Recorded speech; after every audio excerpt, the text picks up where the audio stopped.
حضرت عبداللہ ابن سلام رضی اللہ تعالیٰ عنہ فرماتے ہیں کہ میں یہودیوں کا بہت بڑا عالم تھا. ملنگ شلنگ بندے مطمئن کرنے آسان ہوتے ہیں، عالم فاضل پڑھے لکھے بندے کو کسی بندے کا مطمئن کرنا، متاثر کرنا بڑا مشکل ہوتا ہے. آپ فرماتے ہیں میں نبی کریم علیہ السلام کی بارگاہ میں پہلے دن گیا میں بحث کے ارادے سے، مناظرے کے ارادے سے، چونکہ یہودیوں کا عالم تھا. حضور اونٹنی پر تشریف فرما تھے. اور یارو محنت کر کے جو میک اپ کر کے چہرہ بنایا جاتا ہے اس کے اندر حسن تو کئی دفعہ ہوتا ہے پر جاذبیت نہیں ہوتی. لیکن جس بابے نے کبھی میک اپ نہ کیا ہو لیکن وضو ذرا طریقے سے کرے روز، تو رنگ گورا نہ بھی ہو تو لوگ کئی دفعہ یہ نہیں کہتے رنگ گورا ہے، بلکہ لوگ کہتے ہیں چہرہ نورانی ہے. اب میں اس پر میں کچھ کلام کر سکتا ہوں کہ گورے اور نورانی چہرے میں بھی فرق ہوتا ہے. کچھ چہرے گورے ہوتے ہیں پر نورانی نہیں ہوتے، کچھ گورے نہیں ہوتے پر نورانی بڑے ہوتے، یہ الگ عنوان ہے. تو حضرت عبداللہ ابن سلام رضی اللہ تعالیٰ عنہ فرمانے لگے جب میں گیا تو حضور اونٹنی پر تشریف فرما تھے. کہتے ہیں سادہ وضو، اور میں دیکھ رہا تھا کہ داڑھی مبارک میں کنگھی بھی نہیں ہوئی تھی. سرکار نے سر پہ سادہ سا امامہ باندھا تھا. حضور اونٹنی پر بیٹھے تھے اور جس اونٹنی پر تشریف فرما تھے اس پہ کجاوا بھی کوئی نہیں تھا. لیکن کہتے دو جملے حضور کی زبان سے نکلے، دو جملے، اور میں ان جملوں کا قیدی ہو گیا. میرے محبوب نے فرمایا جو چاہتا ہے کہ اس کی عمر بھی زیادہ ہو رزق میں بھی برکت ہو، آپ بھی چاہتے ہیں نا عمر بھی زیادہ ہو رزق میں بھی برکت ہو، تو حضور فرمانے لگے اس کے لیے کرنے کا کام یہ ہے کہ اگر وہ چاہتا ہے عمر زیادہ ہو رزق میں برکت ہو تو اپنے رشتہ داروں کے ساتھ اچھا سلوک کرے. یہ حدیث اگرچہ اپنے انہی الفاظ کے ساتھ مشکات میں موجود ہے، لیکن وہاں حضرت عبداللہ ابن سلام رضی اللہ تعالیٰ عنہ کہتے ہیں کہ وہ کیا مٹھاس تھی لفظوں میں، جملے تھوڑے تھے، بات میں گہرائی بہت زیادہ تھی. میں آیا تھا بحث کرنے پر میں آگے بڑھا، حضور کا دست مبارک تھاما اور میں نے عرض کی یا رسول اللہ مجھے کلمہ پڑھا دے، میں مسلمان ہونا چاہتا ہوں. ہمارے ہاں لوگ سمجھتے ہیں کہ بہت زیادہ فلسفہ بیان کرنے والا شاید کوئی بڑا پڑھا لکھا بندہ ہوتا ہے. یہ جی نفسیات کا بڑا ماہر ہے جی، اس نے کئی ماسٹر کیے ہوئے ہیں، ایم فل کی ہے، پی ایچ ڈی کی. او خدا کے بندے، نفسیات کا ماہر وہ ہوتا ہے جو سامنے والے کی عقل کے مطابق بات کرنا جانتا ہے. اور اگر تم کہے جی میری بات ہی بڑی مشکل ہے میں کس کو سمجھاؤں، تو آپ یہ پڑھے لکھے نہیں ہیں، آپ ابھی سمجھدار نہیں ہوئے. کلم الناس علی قدر عقولہم. اگر آپ پڑھے لکھے ہوتے تو لوگ آپ کی بات سمجھتے. میرے رسول کریم نے کبھی کوئی مشکل بات نہیں کی، کبھی کوئی فلسفہ نہیں بیان کیا، بلکہ تیری نگاہ ناز سے دونوں ہی مراد پا گئے. عقل غیاب جستجو، عشق حضور و اضطراب. اقبال کہتے ہیں اگر بڑا عقل مند آدمی ہوتا تھا تو حضور کی بات اس کے دل کو بھی اچھی لگتی تھی، اور اگر کوئی عشق و مستی والا آتا تھا نا کہ میں نے مست ہو کے آنا ہے تو وہ بھی میرے نبی کی باتوں سے مست ہو جایا کرتا تھا. دونوں تیری نگاہ ناز سے دونوں مراد پاک. تو حضور کو بات کرنے کا سلیقہ بھی بڑا شاندار آتا تھا. حضرت عائشہ صدیقہ رضی اللہ تعالیٰ عنہ فرماتی ہیں کہ نبی کریم صلی اللہ علیہ وسلم جب بات کرتے تھے تو اتنی دھیمی کرتے تھے، اتنی دھیرے میں کرتے تھے.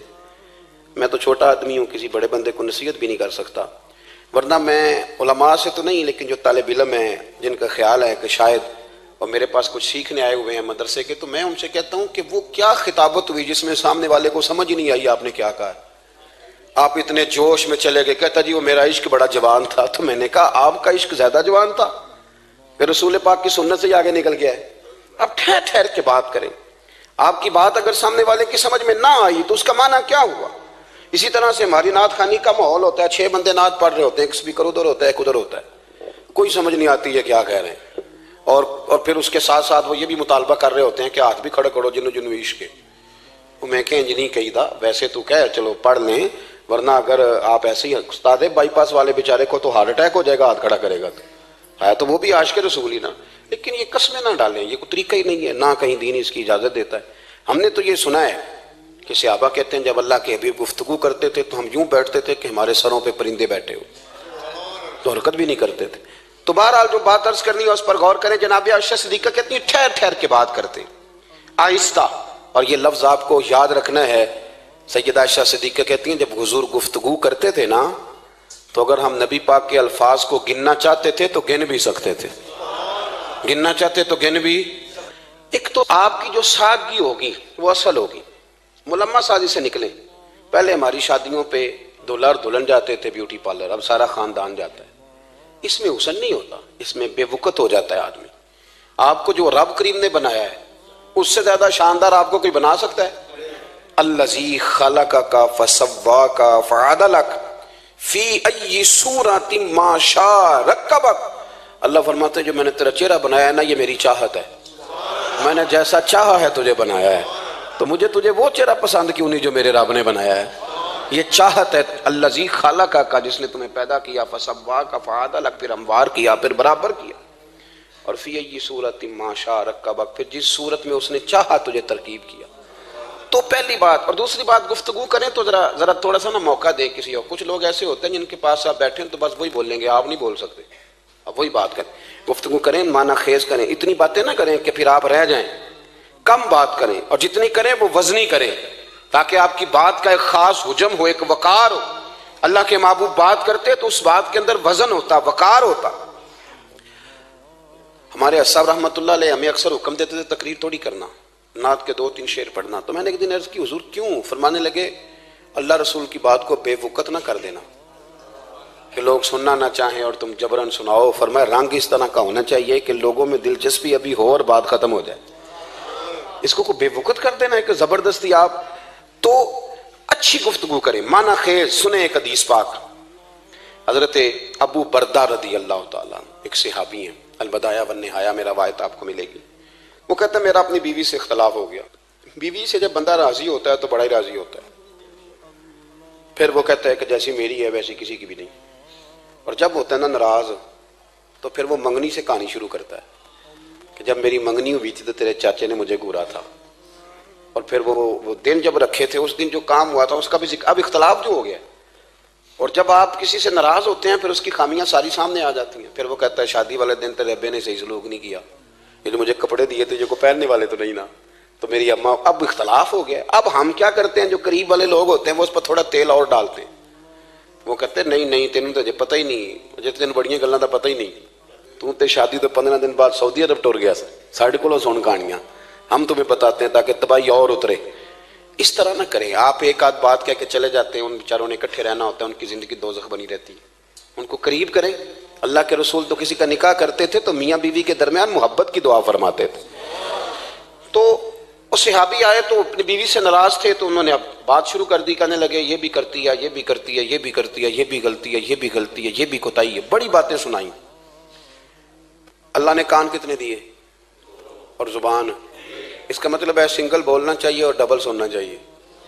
اب جتنا بولتے ہیں اس سے ڈبل سننے کا مزاج بنائیں، چونکہ کان اللہ نے 2 دی اور زبان سنگل بولیں اور ڈبل سنیں۔ حضور سنتے رہے، بلکہ حضرت ابو بردہ رضی اللہ تعالیٰ عنہ کہتے ہیں میرے محبوب نے نا تکیہ منگا لیا، ٹیک لگا لی۔ کئی لوگ کہتے ہیں نا جی ڈاکٹر نے میری بات تو پوری سنی کوئی نہیں، تو جب تک پوری سنی نہ جائے بعض بندوں کو تسلی نہیں ہوتی، پورا وقت دیا۔ وہ کہتے ہیں جتنا میرے اندر غبار تھا سارا میں نے نکالا اور میں نے ثابت کر دیا کہ میری بیوی میں یہ بھی کمزوری ہے، یہ بھی کمزوری ہے، یہ بھی کمزوری ہے۔ کہتے ہیں جب میں تھک گیا نا باتیں کر کر کے اور باتیں ختم ہو گئیں تو حضور ہلکا سا مسکرائے، پھر پہلی نظر ہی لوٹ لے ماہی تیرے ہار شنگارا۔ کہتے ہیں حضور ہلکا سا مسکرائے زیر لب اور فرمانے لگے کہ تیری بات ختم ہو گئی ہے تو ایک میں بھی کر لوں؟ تو نبی کریم صلی اللہ تعالیٰ علیہ وسلم فرمانے لگے صرف ایک بات کا جواب دے، صرف ایک، تیرے آگے ہیں یوں دبے لچے فصحا عرب کے بڑے بڑے، کوئی جانے منہ میں زبان نہیں بلکہ جسم میں جان نہیں۔ حضور فرمانے لگے یہ بتا کہ تیری بیوی میں ساریاں خامیاں ہی ہیں کہ کوئی خوبی بھی ہے؟ بھائی اتنا جواب دے دے، زیادہ لمبی چوڑی بات نہیں، تیری بیوی میں ساریاں خامیاں ہیں۔ اللہ جو بندے بناتا ہے نا تو ایسا کوئی بندہ رب کریم نے نہیں بنایا جس کے اندر اللہ نے کوئی خوبی نہ رکھی ہو۔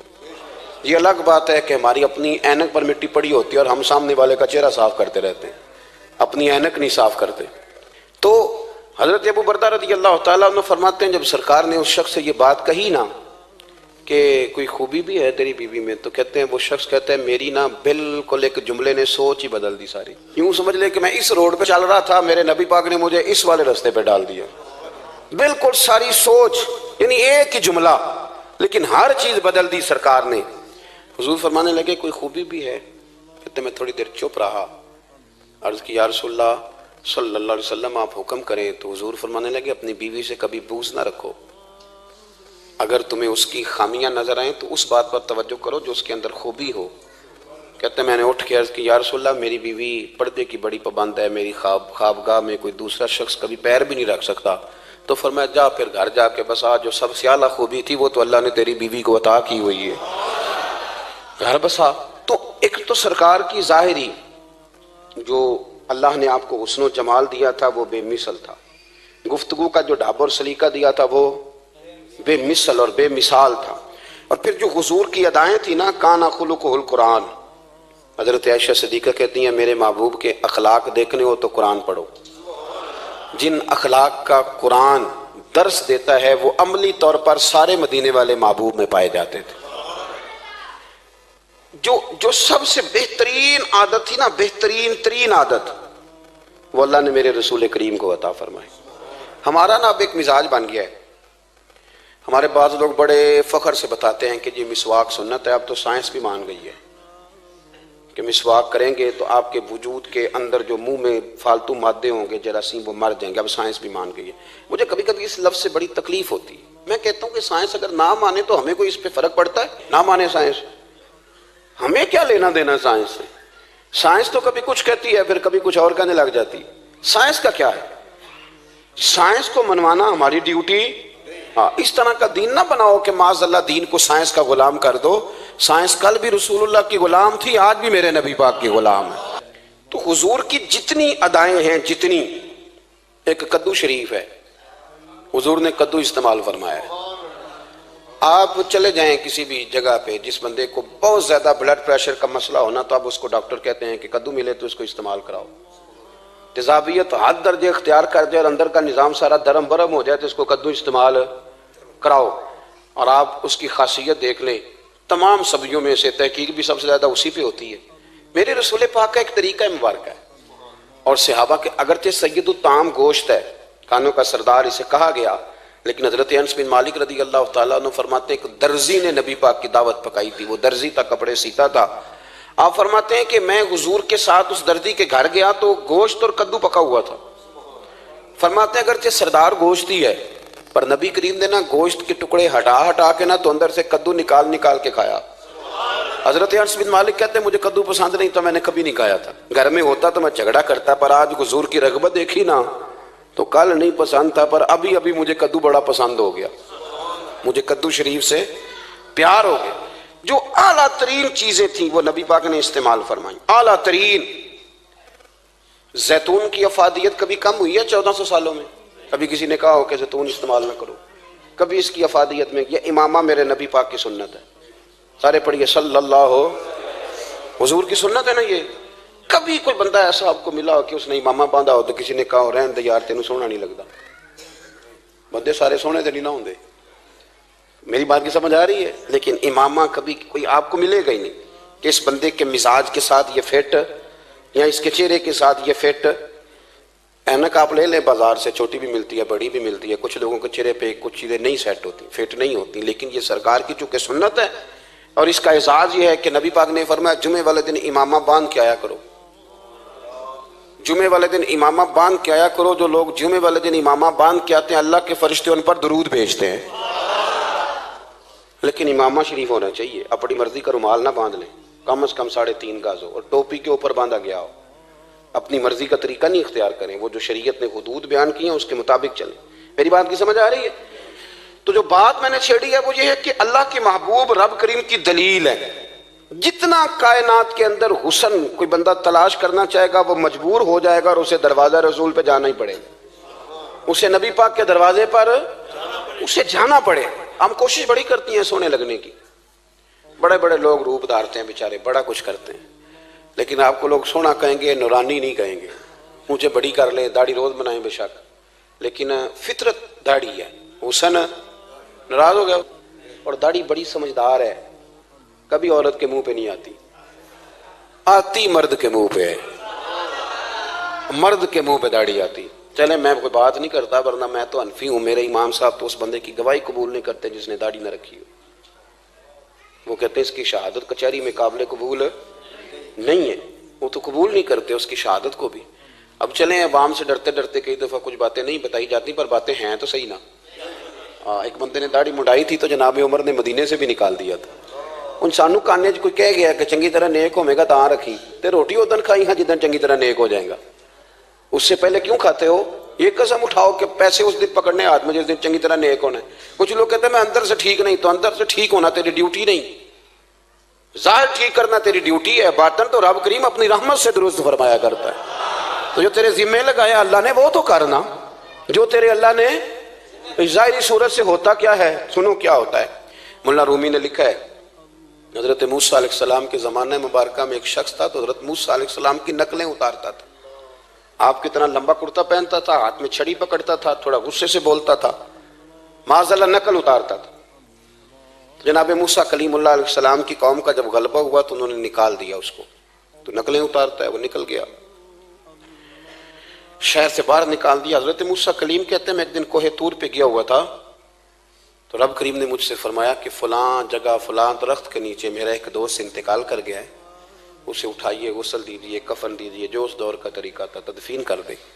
حضرت کلیم علیہ السلام فرماتے ہیں میں اپنے حواریوں سمیت پہنچا, جب بندے کا چہرہ دیکھا تو حیران ہو گیا, یہ تو نقلیں اتارنے والا ہے, تو نقلیں اتارنے والا ہے. پر اللہ کے نبی رب کریم کے حکم کے آگے لایت اللہ نہیں کرتے, یہ نہیں کہتے کہ میری عقل میں نہیں آ رہا. اٹھایا, غسل دیا, کفن دیا, تدفین کر دی اس کو. جب دفن ہو گیا حضرت موسیٰ علیہ السلام کوہ طور پہ حاضر خدمت ہوئے اور بارگاہ عالی مرتبت میں عرض کرنے کے مالک تو بے نیاز ہے, چارہ سوال تو نہیں, پر اپنی تسلی کے لیے مالک یہ فرمائیے کہ وہ تو نقلیں اتارتا تھا.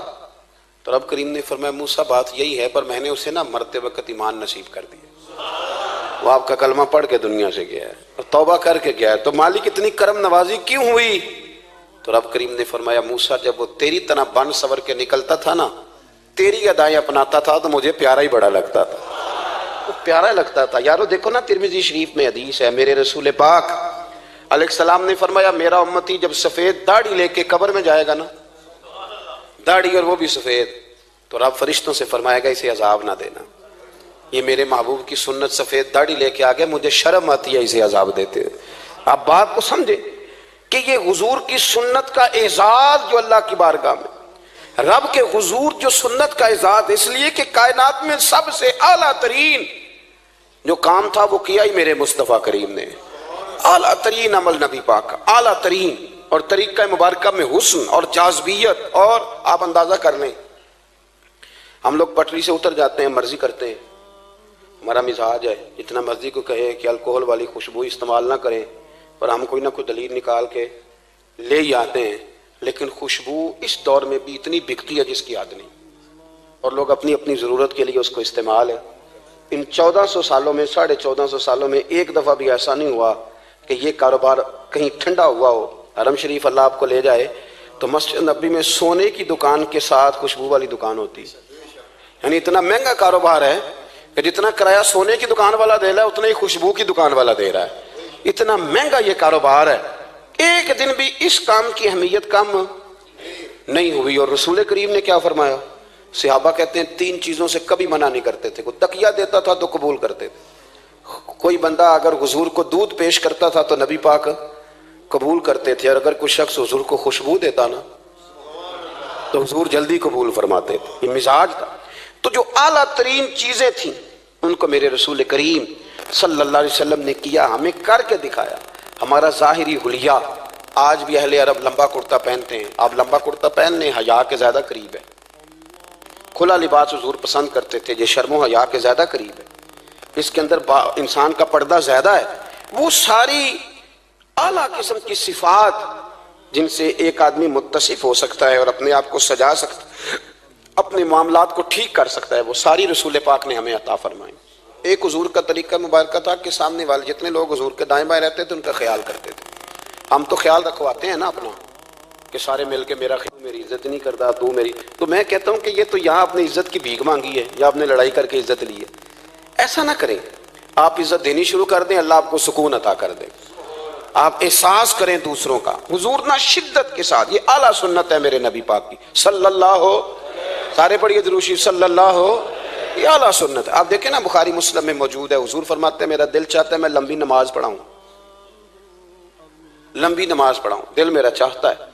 لیکن فرمایا جب میں دیکھتا ہوں نا کہ پیچھے بچے بھی کھڑے ہیں, بوڑھے بھی کھڑے ہیں, بیمار بھی کھڑے ہیں, تو گویا حضور فرمانے لگے میں بندوں کا احساس کر کے رب کی نماز چھوٹی کر دیتا ہوں. میں مختصر پڑھاتا ہوں. اور مسند امام احمد بن حنبل میں حدیث کے لفظ ہیں کہ اگر کوئی نبی پاک کا انتظار کر رہا ہوتا تھا تو نماز مختصر پڑھتے تھے اور اس کو فارغ کر کے بھی لمبی نماز پڑھتے. ایسا نہیں کہ اب آئے ہیں 4-5 لوگ تو ان کو پتہ چل جائے کہ حضرت جی بڑی تگڑی نماز پڑھتے ہیں, بڑے صوفی صافی آدمی, یہ نہیں.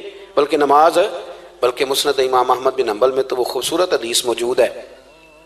سیدنا بلال حبشی رضی اللہ تعالیٰ عنہ فرماتے ہیں کہ میں نے عصر کی نماز کے لیے اقامت پڑھ دی تھی, حضور مصلی امام پر تشریف لے گئے تھے, ایک یہودی کا غلام آیا اور اس نے آ کے عرض کی یا رسول اللہ میں بڑی مشکل میں ہوں, اگر آپ چلیں تو میرا مسئلہ حل ہو سکتا ہے, میرا مسئلہ حل ہو جائے گا. تو حضور کے احساس کی شدت کا یہ حال تھا کہ نبی کریم نے نمازیوں سے فرمایا تم بیٹھ جاؤ, میں پہلے اس کا کام کر کے آتا ہوں. خدا کے بندے تو ہیں ہزاروں, بنوں میں پھرتے ہیں مارے مارے, میں اس کا بندہ بنوں گا جس کو خدا کے بندوں سے پیار. احساس کی شدت یہ حضور کی سنت ہے, اور بہت زیادہ خیال رکھنا دوسرے کا, یہ میرے نبی پاک کا طریقہ ہے. دوسروں کو سوچنا, دوسروں کے لیے بات کرنا, دوسروں کے لیے دعائیں کرنا, ان کے احساسات کا خیال رکھنا. سیدہ طیبہ طاہرہ حضرت عائشہ صدیقہ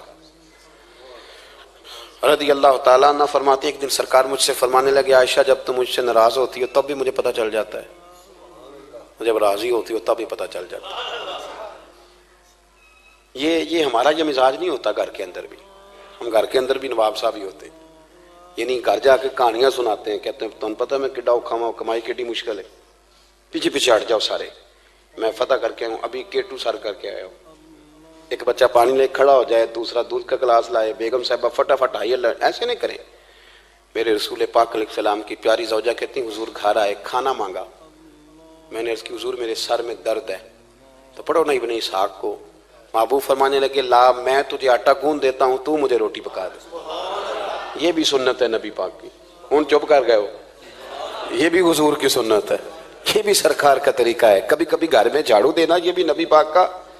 حضور کام میں ہاتھ بٹاتے تھے نا ازواج کا, یہ والی سنت کس دن ادا کرنی. ایک دن میں نے جمعے میں یہ بات کی تو ایک بچہ مجھے کہنے لگا حضرت صاحب یہ سنت ادا سے کر لیجیے پر ساڑھے ابے بھی تو سمجھاؤ نا. ہنسنا نہیں جی مسجد میں اونچا. کہنے لگے وہ بیگم صاحبہ ایک دن بیمار تھیں اور سخت بیمار تھی, تو میں نے چائے کا کپ بنا دیا, علامہ بیچاری مجھے روز بنا کے دیتی ہے, تو میں نے بنا دیا تھا. ابا جی کہنے پتر رائے دیا آتا نہ خراب کر لیں.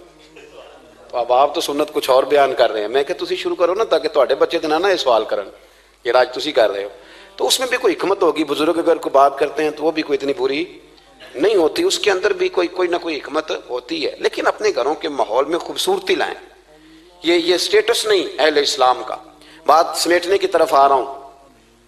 حضرت عائشہ صدیقہ رضی اللہ تعالیٰ عنہ فرماتی ہیں حضور فرمانے لگے کہ جب تم راضی ہوتی ہو تب بھی مجھے پتہ چل جاتا ہے, اور جب ناراض ہوتی ہو تب بھی. تو میں نے کہا یا رسول اللہ صلی اللہ علیہ وسلم وہ کس طرح. آنکھیں میں نے کھول لی, حضور کس طرح. تو دیکھو نبی پاک سامنے والے کے جملوں کا بھی احساس کرتے, خیال کرتے کہ سامنے والا کہاں سے بات کر رہا ہے.